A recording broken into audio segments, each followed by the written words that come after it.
Су ішунең нинди кагыйдәсе бар? Без аны күпме эчәргә тиеш, нинди су эчәргә тиеш, көннең кайсы вакытында эчәргә тиеш, бүлеп эчәргәме яки бер утыруда 1 литр эчеп бетерәбезме без аны? Кеше ниндидер бушлыкны ризык белән тулыландыра, әйме?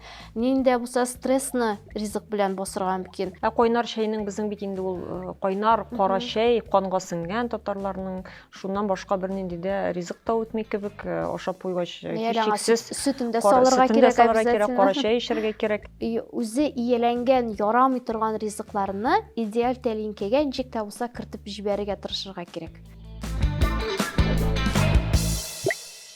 Хәерле көн, хөрмәтле тамашачылар. Эфирда Ватаным Татарстан газетасының җавап бар тапшыруы. Без башлыйбыз. Студиябызның бүгенге кунагы нутрициолог Чулпан Мөслихова. Хәерле көн, Чулпан. Хәерле көннәр. Нутрициологлар, диетологлар турында сүз чыккач, гадәттә күз алдына су, яшелчә, җиләк-җимеш килеп баса, бер чиләк бат килеп басырга мөмкин күз алдына. Сез менә үзегезне тасвирлау өчен ләлә чәчәкләре сорадыгыз. Бу нәрсә белән бәйле? Ләлә чәчәкләре төрки дөньяда ул бит яңарыш символы буларак тора һәм кеше менә элеккерәк безнең болгар бабаларыбыз, алар кырларда ләлә чәчәкләренең чәчәк атканын күреп, алар күчмә тормыш иткәндә үзләренең күчмә тормыш белән яңадан менә яз килде, яңадан яши башлыйбыз, тукланырга була дигән шундый фикер булган инде. Һәм мин үземнең дәгән үз эшчәнлегемне менә хәзерге вакытта күп кенә хатын-кызларга яңа тормыш алып киләм дип уйлыйм, чөнки күбесе дөрес туклануга күчеп, алар сәламәтлекләрен ныгыталар һәм матураялар, гомумән үзләрен яңача хис итә башлар. Шуңа күрә мин һәрвакыт менә үземнең эшчәнлегемнең символы итеп, анда авокадо да түгел, яшелчәләр дә түгел, нәкъ менә ләлә чәчәкләрен сайлыйм инде. Менә безнең әби бабайларыбызга килгәндә, әби бабайлар чыннан да бик гади генә тукланганнар. Мин белгәннән, мәсәлән, үземнең әбием һәрвакыт аш пешерә иде, ит белән бәрәңге һәрвакыт ташый иде һәм пешерелгән кишер белән пешерелгән кәбестә. Бүген исә без халык, күбесенчә, бөтенесе дип әйтмим, күбесенчә глютенсыз он дип шаша, лактозасыз сөт сайлый, баллы ризыклардан баш тарта. Менә сез профессиональ рәвештә дөрес туклану белән шөгыльләнүче кеше буларак, сезнең фикерегез, менә бу дөрес туклану һәм модалы ПП дигән төшенчә ниндидер бизнес терминына гына әйләнеп калмадымы? Гомумән менә без әгәр дәген алсак, менә 4-5 ел элек вакытны, ул вакытта дөрес туклану ПП дигәндә чыннан да күз алдына килеп баса иде креветкалардыр, кызыл балыктыр һәм шул глютен, без глютена дигән язмалы маркетинговый шундый язмалар инде, шундый продуктлар. Һәм күп кеше, мин моны булдыра алмыйм, дөрес туклану шундый икән бит дип уйлый иде. Чынлыкта исә дөрес туклану ул нәкъ менә үзенең ризыкларның үзенең табигый халәтендә кабул итү һәм безнең организмыбызга кирәкле рәвештә микро-макро элементларга бай булган файдалы ризыклар һәм аларның дөрес пешерелүе һәм дөрес вакытта ашалуы. Инде менә шул лактозасыз, глютенсыз булган ризыклар, алар күбрәк дөрес туклану системасы итеп кабул итәргә кирәк түгел аларны, алар күбрәк дәвалау протоколларында кулланыла. Ягъни әгәр дә сезнең организмыгыз сәламәт икән һәм сезнең организмыгызда глютенга каршы реакция юк икән, глютенлы ризыклардан баш тартырга кирәкми. Шул лактозалы ризыкларны да, әгәр дә синең организм лактозаны яхшы кабул итә икән, кирәкми аларны кире кагырга. Булар инде күбрәк маркетинговый ход буларак бара. Димәк, без бүген барыбыз да кибет киштәләрендә төзелгән модага ияреп лактозсыз сөткә ябырылмыйбыз, баштан табиб белән киңәшләшәбез һәм үзебезнең сәламәтлегебезнең нинди дәрәҗәдә икәнлеген ачыклыйбыз. Без менә үзебезнең организмыбызны тыңларга кирәк. Кемдер ярата, кемдер яратмый. Яисә кемгәдер ул ризык килешә, хәтта ул дөрес ризык булып та ул кешегә әлеге ризыкны яратмаска мөмкин, килешмәскә мөмкин. Ләкин ул менә бу ПП бит диеп, үзе яратмаган ризыкны ашый икән, ул бик тиз ул дөрес туклану системасыннан таячак. Чөнки ул аны туйдыра башлаячак. Үзеңнең организмыңны тыңларга кирәк. Шуңа күрә бүген бар менә осознанное питание дип тә әйтәләр инде. Менә шуңа якынрак булырга кирәк. Шуның белән беррәттән Чулпан бүген менә бик модага кирип китте, хәтта гинекологлар, невропатологлар, эндокринологлар да ниндидер авыруларны диета белән дәваларга алына. Моны инкар итүче табиблар да бар, традицион медицина табиблары, алар хәтта монардан көлә. Шуңа берәттән бик зур суммада акча түләп, менә шундый табибларга йөрүче минем үземнең танышларым да бар. Чынлап та, менә сез ничек уйлыйсыз? Сезнең фикерегез? Мигрень, эндометриоз кебек менә хатын-кыз авыруларын ниндидер ризыкларны чикләү белән генә баллыдан яки камыр ризыкларыннан баш тартып кына шундый авыруларны җиңеп буламы? Әгәр дә син аның башында аны тотып калгансың икән, дөрес лечебный протокол, нәкъ менә теге туклану протоколы төзелә икән, беренче стадияларында башындарак әле син аны җиңә аласың. Ләкин инде син табибка барып җитәрлек дәрәҗәдә булгансың икән, әйме? Ул бит инде син димәк, без кайчан барабыз табибка? Түзә алмаслык авыртулар булган вакытта. Ул очракта инде син табибтан башка гына ниндидер дөрес туклану белән генә, менә минем фикерем инде, аны җиңеп булмый. Шуңа күрә монда кирәк табиб белән нутрициологларның бергә ярдәмләшеп эшләве кирәк. Мәсәлән, кеше табибка бара, гинеколог мәсәлән аңа гормоннар яза, яисә эндокринологка бара, сахарный диабет 2 типы, мәсәлән, югары 20-гә хәтле җитә торган сахар, мәсәлән, ул кешенең шикәре күтәреләме, ул килә нутрициологка. Даруларны башка әйберләрне эчәсем килмиде. Сез миңа диета гына язып бирегез әле дип әйтә инде. Нутрициолог, әйе, мин сезгә анда ярдәм итәм, әйдәгез, эчмәгез, нәрсә кирәк ул дарулар дип аңа менә диета гына яза. Ләкин ул диета белән менә әлеге кеше 1 ай тукланырга мөмкин. Ләкин гормоннары аның туклану системасында гына торырга кумашаулаячак, ул барыбер аннан төшеп калачак, ул туклану системасыннан, ул аңа бик авыр булачак.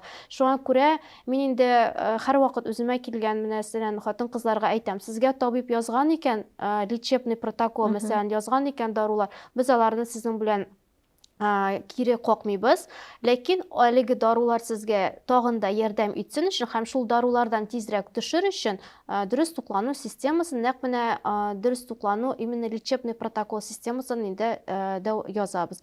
Ягъни мин теге әйтер идем, бары тик туклану белән генә теге яисә бу авыруны ахырга җиткән икән, бер чиккә җиткән җиңеп булмый. Башында әле җиңәргә мөмкин. Бу нәрсә белән бәйле, менә дөрес туклану һәм сәламәтлек арасындагы нинди бәйләнеш бар? Профессиональ булар. Без әлбәттә аны аңлыйбыз. Гастроэнтерологик авырулар әлбәттә анда 80-90% ул безнең тукланудан тора. Ә менә башка профильдәге авырулар белән дөрес туклану арасында нинди бәйләнеш бар? Гомумән бездәге бөтен кешедәге күпчелек чирләр, алар килә безнең күп ашаудан, дөрес ашамаудан, әйме? Мәсәлән, шул ук хатын-кызлар гормонын әйтик инде. Алар безне организмыбызда бар, алар табигатьтән безгә бирелгән хатын-кыз репродуктив системасы эшләнеше өчен.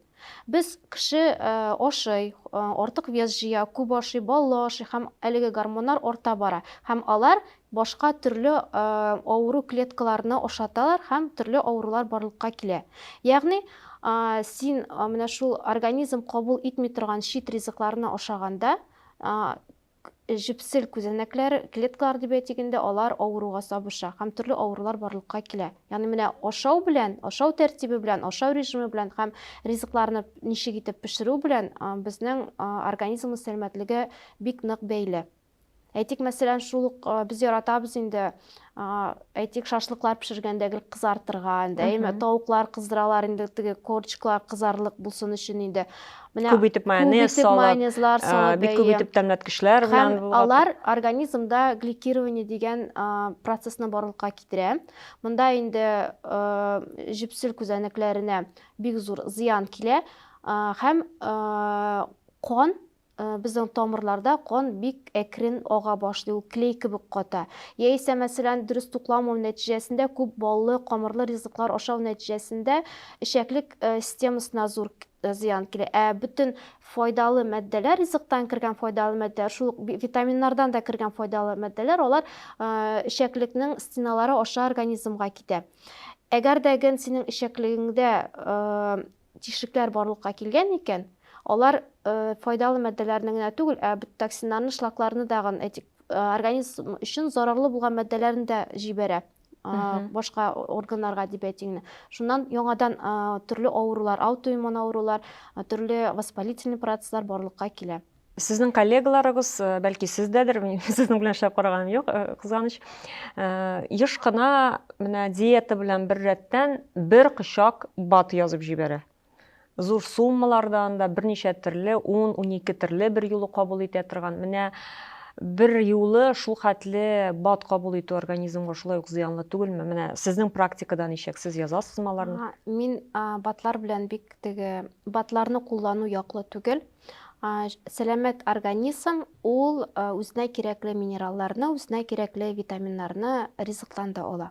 Ләкин бар шундый витаминнар, минераллар, менә безнең территориядә мәсәлән яшәүчеләр өчен без һәр вакыт алар буенча дефицитта булабыз. Ул D витамины, C витамины, магний һәм омега-3. Мин һәр вакыт әйтәм, менә шушы 4 витаминны сез куллана аласыз профилактика чарасы буларак та, даими рәвештә дә, чөнки алар безгә җитми. Алар һәр вакыт безнең организмнан чыгып торалар. Һәм без бары тик ризыклардан гына аларны куллана алмыйбыз. Инде калган батларны, калган витаминнарны, аларны бары тик табиб белән киңәшләшеп эчәргә кирәк. Анализларны биргәннән соң, результатларны караганнан соң, табиб дозаны сайлый һәм шуннан соң гына аларны эчәргә кирәк. Чөнки әгәр дә синдә онкологик авырулар бар икән, син аны үзең дә белмәскә мөмкинсең, әйме? Әгәр дә синдә ашказаны белән бәйле авырулар бар икән, барлык төр витаминнар да, барлык төр батлар да кулланырга ярамый. Алар киресенчә синең организмыңа зыян, сәламәтлегеңә зыян гына салачаклар. Шуңа күрә мода дип анда матур видео күрдем, яисә менә минем иптәш кызым шуны кулланган, аңа ярдәм иткән дип кенә теге яисә бу батны киңәшләшмичә, табиб белән киңәшләшмичә эчә башларга кирәкми. Әгәр дә сезгә нутрициолог язган икән ул батны, нутрициолог иң беренче сезнең анализыгызны караган булырга тиеш. Бары тик анализдан соң гына, әле анализ гына түгел, анализдан соң анкета белән син ул кешенең халәтен, теге нинди аның зарлары бар, аларны тыңлап кына син аңа теге яисә бу батны, витаминны язырга мөмкинсең. Сез табибмы белгечлегегез буенча? Юк, нутрициолог. Нутрициолог. Сез моңа укыдыгыз? Мин аңа укыдым. Сезнең дипломыгыз бар, сез кайдадыр белем алдыгыз бу юнәлеш буенча. Ләкин бүген интернетта һәр ике кешенең берсе нутрициолог. Минем үземнең дә мәсәлән социаль шелтәләрдә бик күп күргәнем бар. Алар шундый күп, барысы да бик акыллы. Бөтенесе дә шул хәтле матур сөйли, һәм аларның киңәшенә колак салсаң, син һичшиксез бик чибәр булачаксың һәм бик сәламәт булачаксың. Шуның белән бер рәттән без барыбыз да бераз фикерли торган кешеләр буларак аңларга тиешбез. Һәр кешегә ышанырга ярамый. Чөнки без шул рәвешле аңа үзебезнең сәламәтлегебезне тапшырабыз, иң кыйммәтле әйберебезне. Менә шушы ташкыннан үзеңнең белгечеңне, чыннан да профессиональ белгечне ничек табырга һәм беренче чиратта нәрсәгә игътибар итәргә кирәк? Беренче чиратта әлеге белгечнең кейсын сорарга мөмкин, әйме? Мәсәлән, һәм белгечкә син күп очракта киләсең инде кемнең дә булса киңәше белән. Һәм һәр вакыт мин аны әйтәм инде, оялмагыз, белгечкә баргансыз икән, сез аның дипломын, сертификатын сорагыз дип әйтәм инде. Анда бары тик 1-2 ай гына укып, нутрициолог дигән, яисә 1-2 ай гына укып, диетолог дигән сертификатларга гына ышанып, теге белгечкә ышанырга кирәкми. Әйтик, мәсәлән, медицина белгечләре, алар гомер буе укый. Шулай бит һәм шулай ук нутрициологлар да, алар 2-3 атналык кына курслар бетереп, мин нутрициолог дип йөрүчеләр чыннан да хәзер күп. Шуңа күрә һәр вакыт әйтәм, сорагыз аның дипломын, белгечлеген һәм нинди теге кайда укыган, мәсәлән, шуларны. Була кай вакытта мин хәтта ишетәм, мәсәлән, диетолог дигән сертификат та биргәннәрен. Ләкин әгәр дә юридик яктан біз аны карасак, диетологлар алар бары тик югары медицина белеменә ия булган белгечләр. Нутрициологлар аларның югары медицина белгечлеге булмаска да мөмкин. Чөнки алар дәвалау системасын дарулар белән язмыйлар. Алар дәвалау протоколын, питание ризыклар белән рацион төзеп, яшәү рәвешен кешенең яшәү рәвешен үзгәртеп һәм кешенең йокы режимын, стресстан арынуларына, ничек йогынты ясауларын әйтәләр. Табиб-диетологлар алар бер рәттән дарулар белән дә кешенең алар питаниены да дәвалау һәм дарулар белән дә протоколны язырга мөмкин. Ягъни әгәр дә сезгә 1-2 генә ай үтеп мин диетолог дигән кеше барасы икән, сез аңа ышанмагыз дип әйтәм инде мин. Нутрициологлар алар күбрәк менә без хәзер әйтәбез инде шөгыльләнәләр оздоровлением медикаментозным оздоровлением дип әйтәбез. Ягъни укыган вакытта өйрәтәләр, шул ук медицинаны да өйрәнәсең анда, шул ук анатомияны да өйрәнәсең анда, ләкин син ул медицинага эш дәврендә юридик яктан мәсәлән медицинага кереп китергә тиеш түгелсең, әгәр дә син нутрициолог икән. Шулпан, менә сез үзегез үк әңгәмәнең башында әйттегез, дөрес туклану ул авокадо белән кызыл балык кына түгел. Чынлыкта исә безнең күп кеше менә дөрес туклану дигән сүз чыккач, шундый кыйммәтле ризыкларны күз алдына китереп баса. Чыннан да авокадо, руккола, шпинат кебек ризыклар белән һәркем кемдә туклана алмый. Бу шактый кесәгә сугар иде безнең халыкның.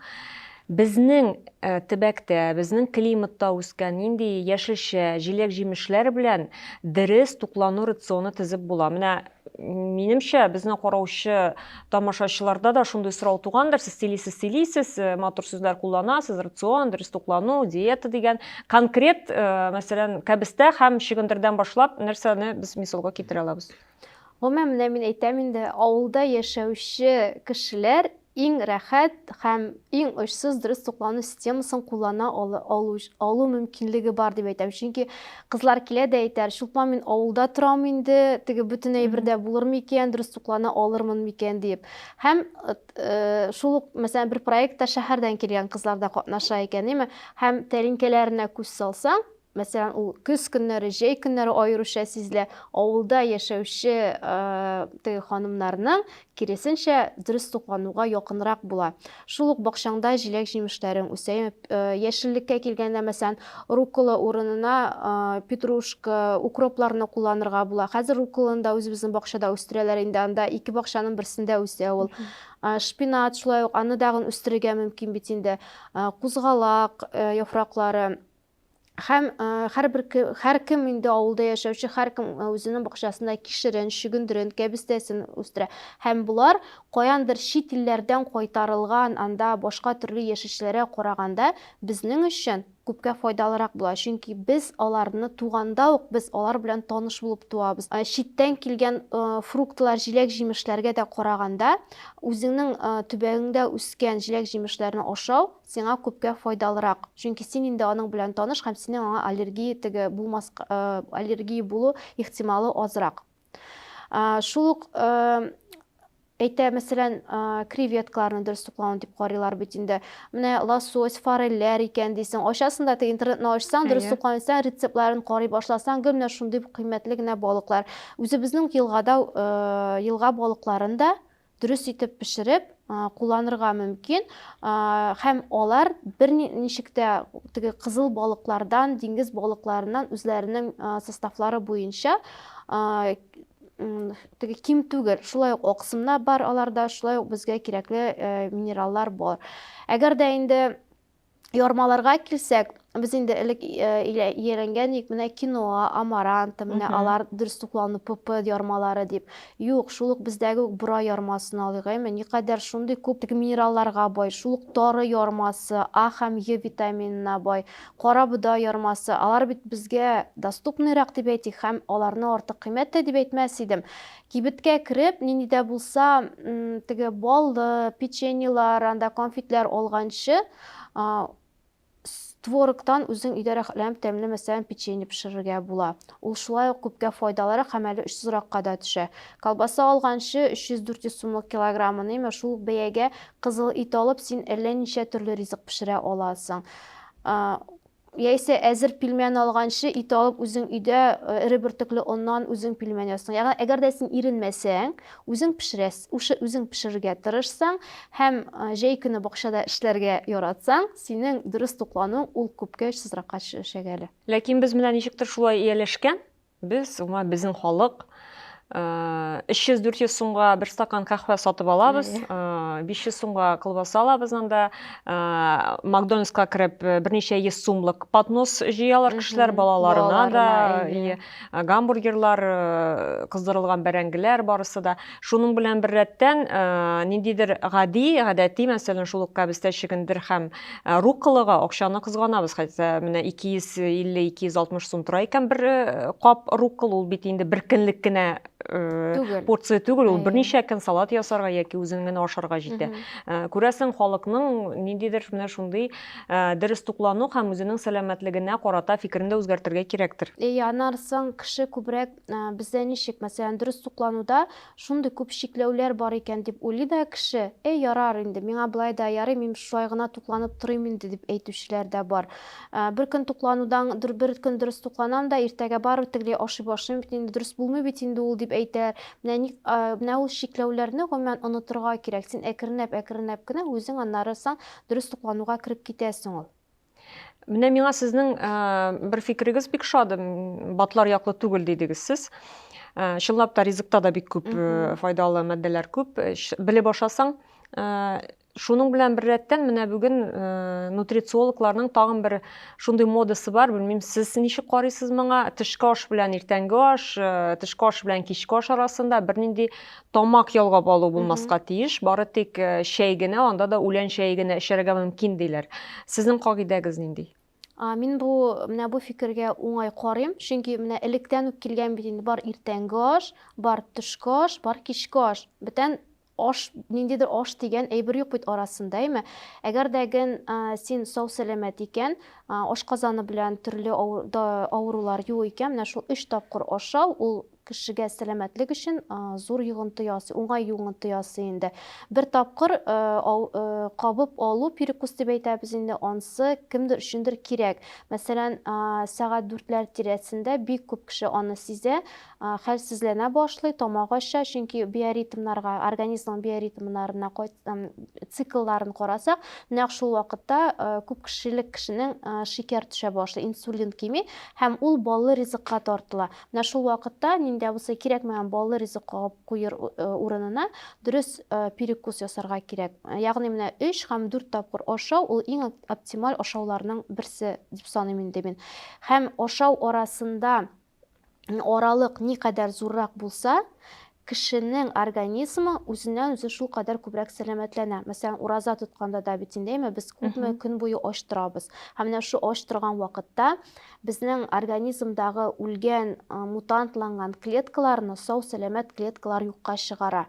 Һәм шулай ук ураза тотмаган вакытта да көндәлек рәвештә дә әгәр дә син перекуслар ясамыйсың икән, сәгать саен анда чәй эчеп тормыйсың икән, конфет, печенье, вареньелар белән инде синең сәламәтлегеңә күпкә файдалырак була. Ашау арасы югарырак, күбрәк булган булса. Менә бу мәгълүматыгыз бераз кәефне төшерә торган, әлбәттә, чөнки ничек инде без эшкә килдек, Чәй эчмисең, ниндидер бер утырып. җыелыштан чыктык, барыбыз да кабинетта утырып, җыелышып, өйдәге хәлләрне шундый рәхәтләнеп сөйләшмичә, печенье белән чәй эчмичә, ничек гомумән яшәргә мөмкин? Без инде күбрәк менә теге кеше ияләнгән бит инде застольелар була икән, чәй эчәсең икән, нинди булса тәмле әйбер белән чәй эчәргә кирәк. Ләкин ул чәйне бит була, мәсәлән, кыш көне катырылган җиләк-җимешләрне саласың чәйгә һәм шулай гына да эчәргә мөмкин. Алай да ул бик тәмле була. Авылга кайтасың, авылда өстәлләрне әниләр инде һәрвакыт мулдан әзерләп куя, анда нәрсә генә булмый. Авылдан килгәч, анарысын безнең өйдәге өстәлне карыйлар инде, чагыштыралар. Булар ач яшиләр икән.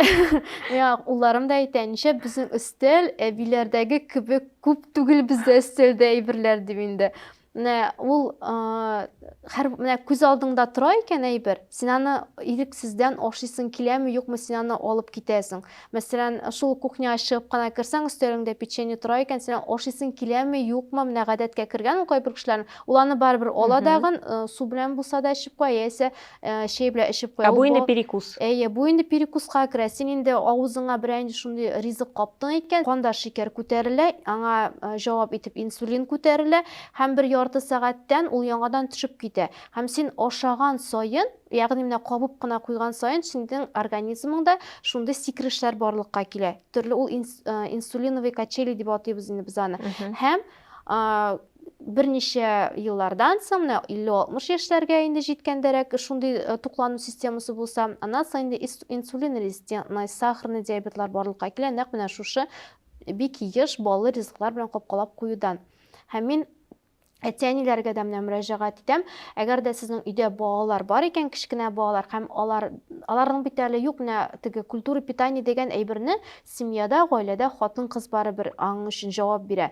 Өстәлегездә печеньелар, конфетлар куймагыз. Алар әйтәр, менә ничек инде ашамыйча тормый инде ул аны әйберне. Кем аны ала аны? Аны бит кибеткә барып бала үзе алмый. Аны без әти-әниләр алып керәбез.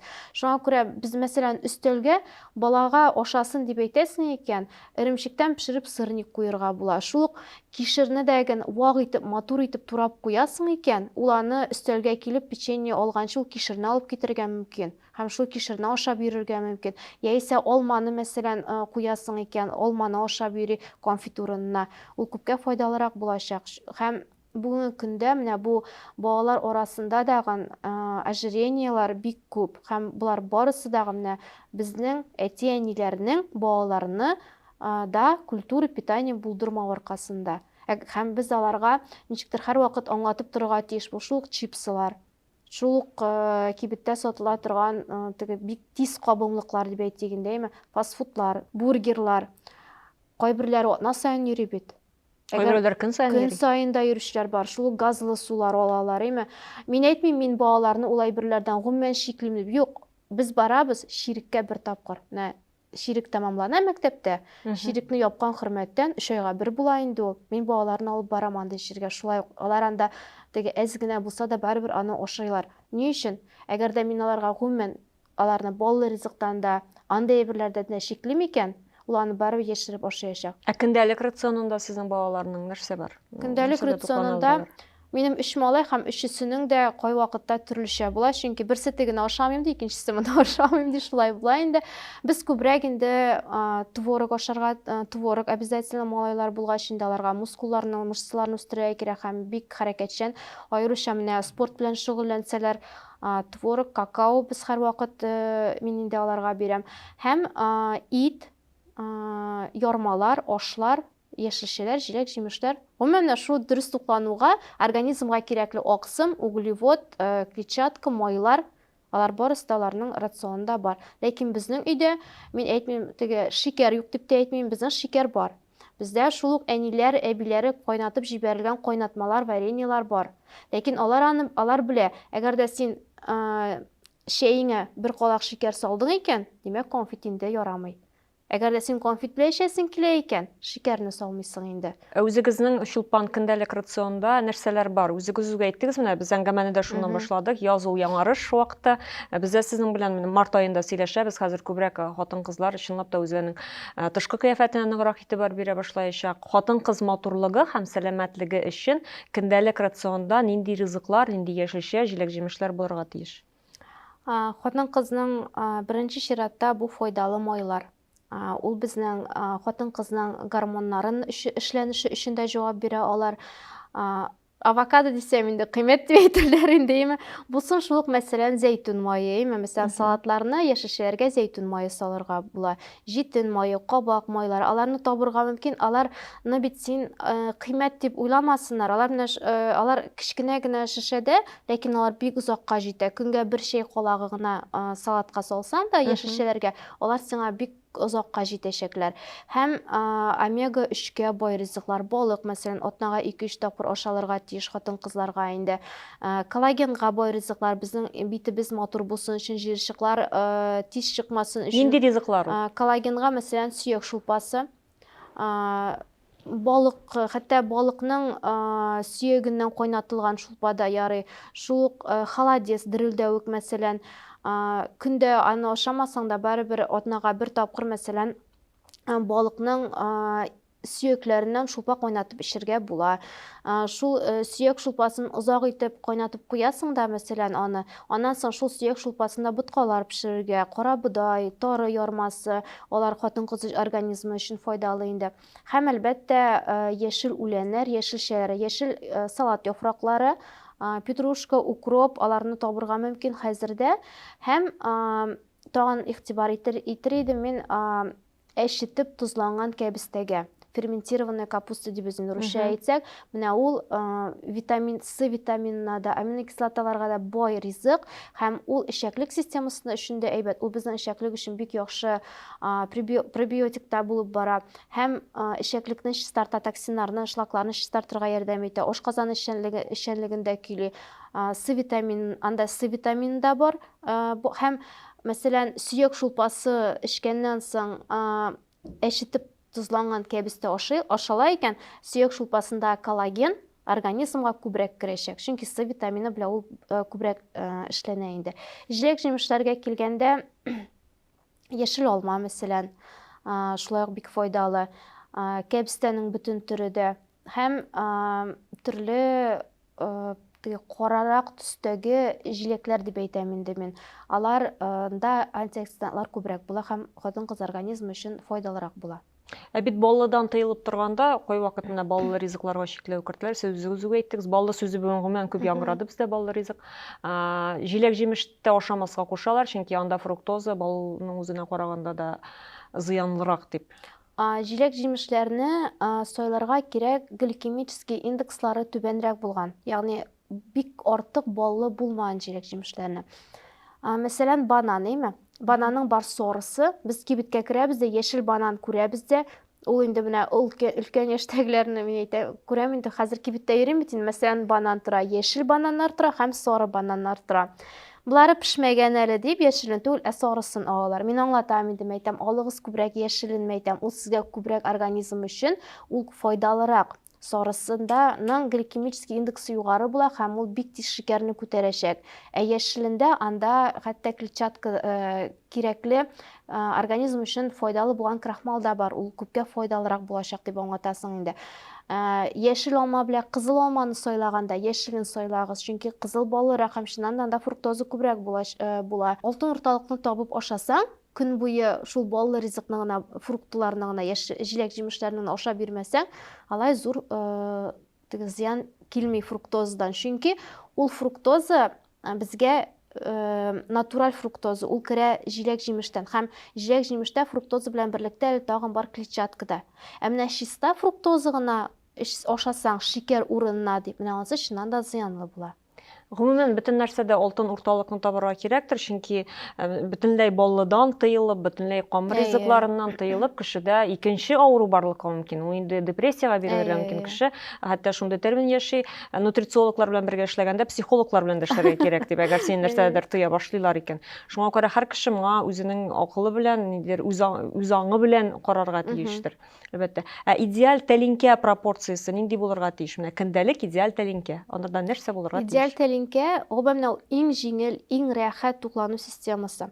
Идеаль тәлинкә, мәсәлән, аласың 20-22 диаметры 20-22 см булган тәлинкә, аны бүләсең 2-гә һәм аның яртысында булырга тиеш яшелчәләр һәм җиләк-җимешләр. Калган ярттагын 1-2дән 1 өлешне бүләсең 2-гә. 4тән 1 өлешендә була аксым. Ул шул ук булырга мөмкин, мәсәлән, тавык итеннән котлет, сыер итеннән котлет, яисә балык, ит, дерелдәвек булырга мөмкин, йомырка булырга мөмкин. Калган тагын 4тән 1 өлеше ул була катлаулы углеводлар. Аңа төрле ярмалар керә инде, бәрәңге, шулай ук ире бөртекле оннан ясалган тукмачлар да керергә мөмкин һәм әзрәк кенә май өстисең. Менә бу идеаль тәлинкә була. Хәтта менә бу идеаль тәлинкә системасына шул ук без иярәнгән бәлешләрне, өчпочмакларын да кертеп җибәрергә мөмкин. Көндә түгел, әлбәттә, мәсәлән, атнага 1-2 тапкыр, яртысында 1-2 манты мәсәлән булсын, һәм яртысында яшелчәләр. Менә шулай итеп ашаганда синең организмыңа зыян килми. Камыр ризыклары пешергәндә инде ире бөртекле оннан камырын ясарга киңәш итәм инде мин. Шушы ук идеаль тәлинкә системасына кертеп җибәрергә мөмкин ашны да.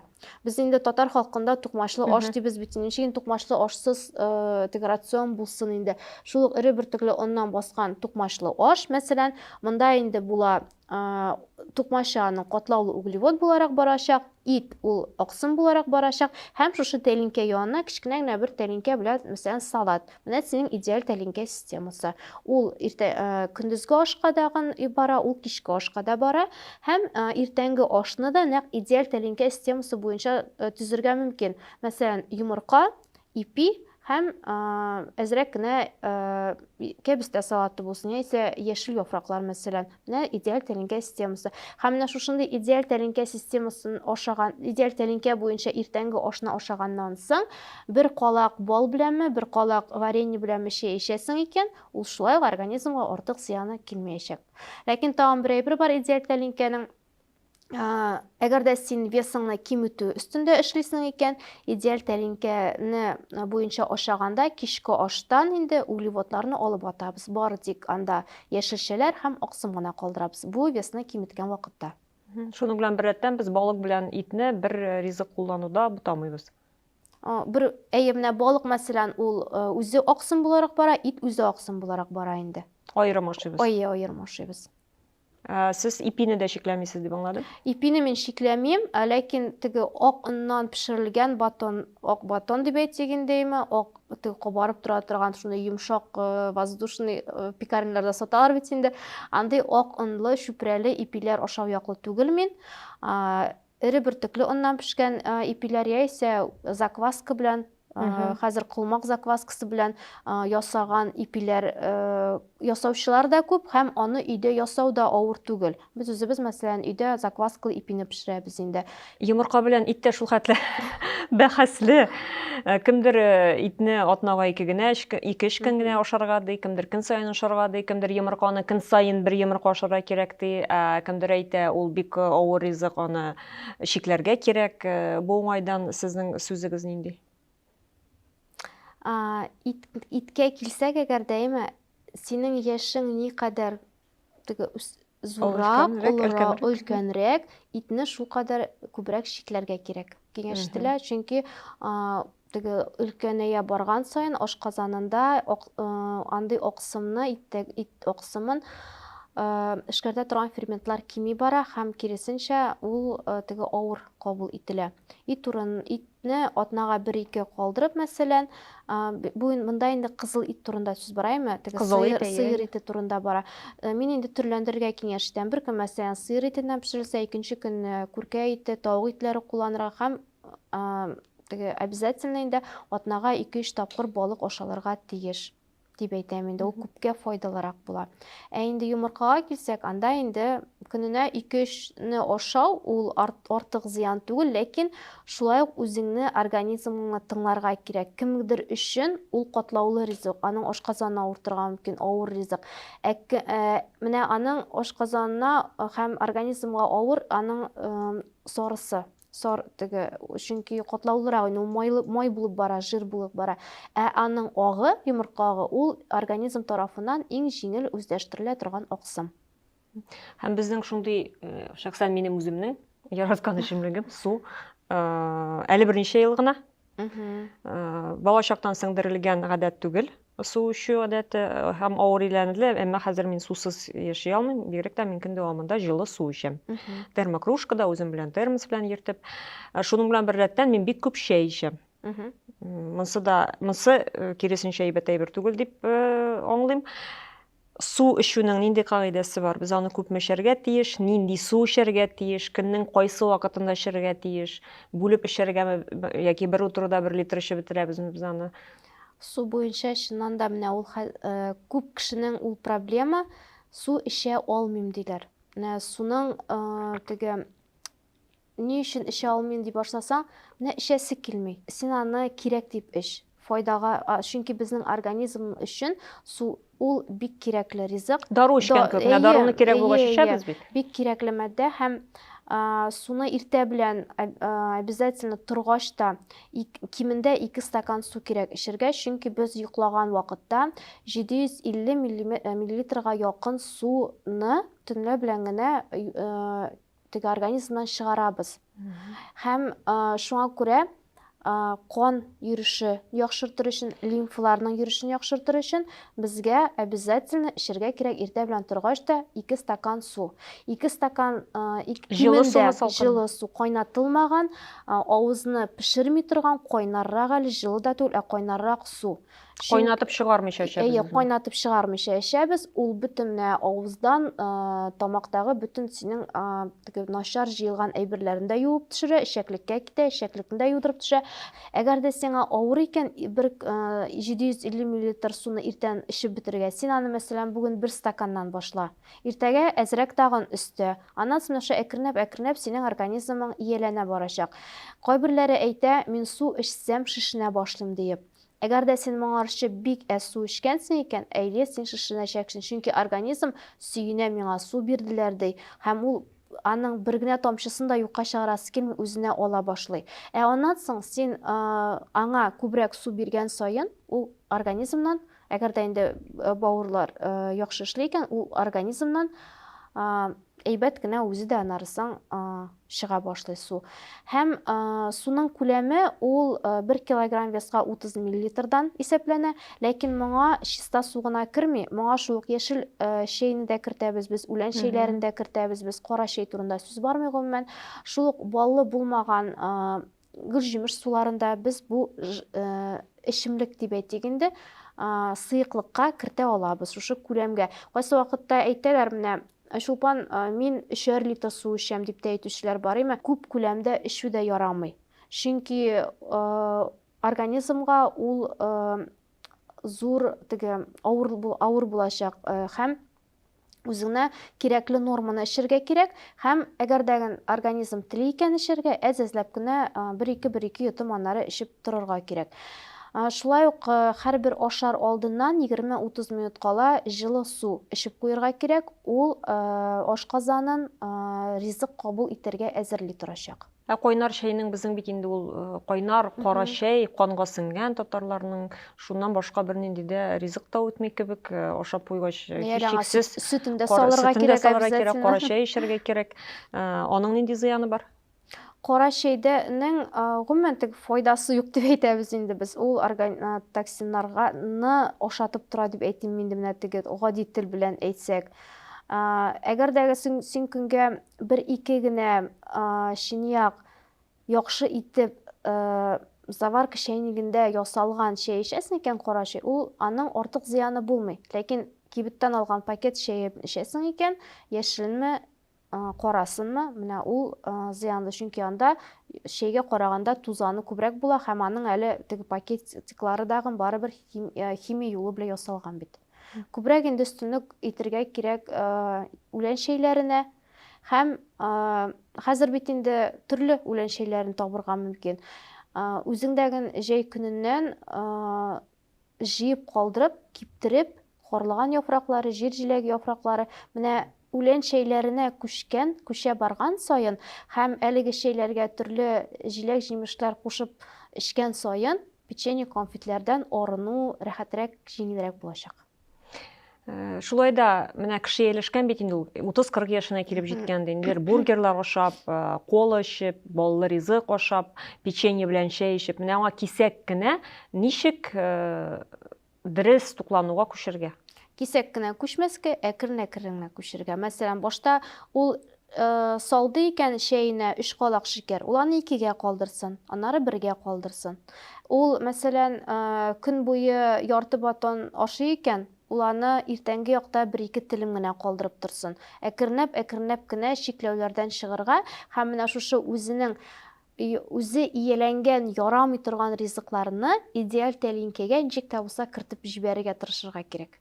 Идеаль тәлинкәдән соң, мәсәлән, файдалы ризык ашаганнан соң, син инде шул ук бургерларыңны ашау теләгең зур булмаячак, һәм син аны күп тә ашый алмаячаксың. Табу ризыклар нинди гомумән? Ярамый менә табу булган ризыклар? Минем өчен, Сезнең өчен? Минем өчен ул маргарин. Мин аны алмыйм да, мин аны теге маргарин кушылган ризык була икән, аны дагы алмаска тырышабыз, чөнки трансжирлар, менә алар сәламәтлеккә зур зыян сала, алар безнең хатын-кыз матурлыгына шулай ук зур зыян сала. Икенче, ул баллы, газлы сулар. Менә шушы 2 төп ризыкны мин әйтәм инде, һәм әкренәп, рафинированный, чистартылган дип әйтик инде, көнбагыш майларыннан да китү яклы мин. чистартылмаган көнбагыш майы, сыродавленный дип әйтегендә, аны кулланырга ярый, һәм без аны кулланабыз да. Ә менә